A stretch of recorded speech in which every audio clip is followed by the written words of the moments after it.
la vibration Terre, votre premier degré. Et il est intéressant aussi parce qu'il est dans une réalité et il est aussi dans une observation que vous pouvez tout de suite saisir. Vous voyez? Et bien sûr, il faut aller plus loin. Et souvent, il y a beaucoup plus de subtilité que ça. C'est toujours plus subtil. Mais quand même, c'est la même chose. Vous avez aussi, c'est une chose que vous pourriez regarder si vous avez la possibilité de faire des thèmes de plusieurs générations de parents-enfants. Et moi, j'ai pu faire des thèmes justement de plusieurs générations de mère-fille, petite-fille et même au-delà. Et il y a une chose qui m'a énormément frappée, c'est la superposition de la Lune sur Saturne, des mères-filles.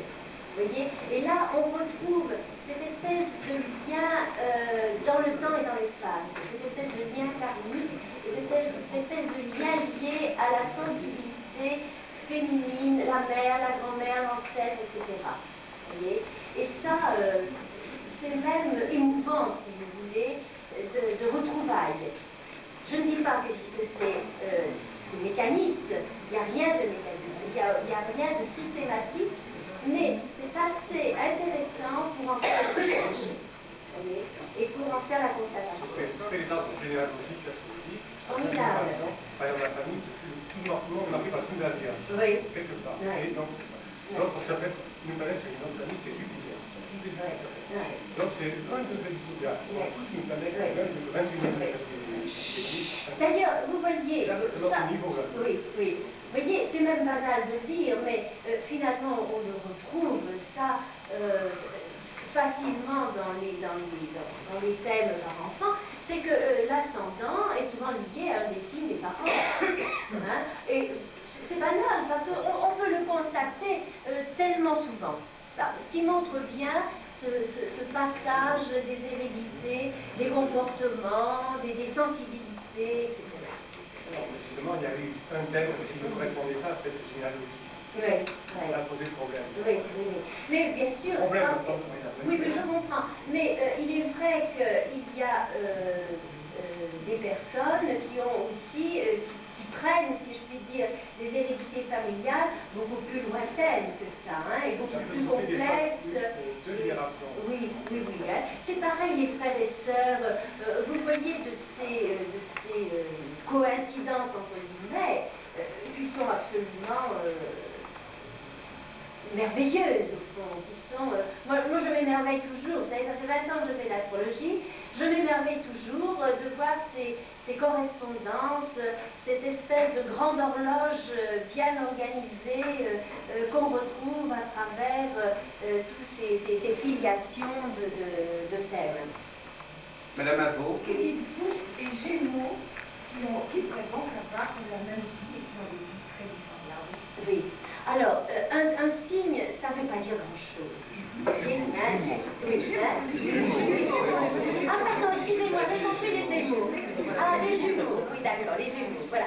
Alors voilà, ça c'est très intéressant, ce que vous soulevez là, effectivement. Hein. C'est vrai qu'il y a des thèmes de jumeaux qui sont pratiquement semblables. Hein. Vous avez des jumeaux qui n'ont... il y a une différence dans les thèmes, hein, parce qu'il y a eu des décalages de 10, 15, 20 minutes, donc déjà la Lune a bougé, les ascendants ont bougé, donc déjà on sent que c'est déjà un petit peu différent, donc on peut déjà comprendre qu'il y a des différences. Mais c'est vrai, j'ai vu des thèmes de jumeaux où il n'y avait pratiquement pas de différence, où vraiment les enfants étaient nés pratiquement les uns derrière les autres, et les thèmes, bon, on peut dire, bon, l'ascendant, 4 minutes après, va avancer d'un degré, etc. Logiquement, ça ne doit pas faire de différence fondamentale. Mais c'est là, justement, où il faut bien comprendre que l'astrologie n'est pas mécaniste, et que le vécu d'une personne peut être vécu sur des plans différents, tout jumeau que l'on est. Ce qu'on va retrouver, ce sont les cycles. Les cycles seront semblables. C'est-à-dire, si on a un cycle de difficulté, les deux jumeaux ont un cycle de difficulté. S'il y a un cycle de facilité, les deux jumeaux ont un cycle de facilité. Ça, on n'y échappera pas, les jumeaux n'y échapperont pas. Mais ce cycle de difficulté ou facilité peut être vécu sur un plan différent.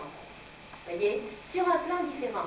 Je me souviens de 2 petites jumelles, et justement c'était un papa qui était venu avec le thème de ces 2 petites jumelles, et comme il était d'ailleurs très avancé en astrologie, et je dirais non seulement avancé techniquement, mais mentalement, il me disait, vous voyez mes petites jumelles, elles ont vraiment le même thème. Et effectivement, elles avaient le même thème. Et à la naissance, avait ce qu'on appelait autrefois la maladie bleue, vous voyez, une maladie cardiaque très très grave. Et l'autre n'a rien. Or, la petite qui avait la maladie grave a été, donc elles ont été séparées à la naissance. La petite qui avait la maladie grave a été opérée, a été soignée. C'était une enfant qui était restée très gaie, qui était restée, qui semblait ne pas être touchée par la maladie. Elle était restée une enfant finalement, bon, qui semblait souffrir physiquement et qui souffrait physiquement sans doute et qui moralement ne semblait pas touchée.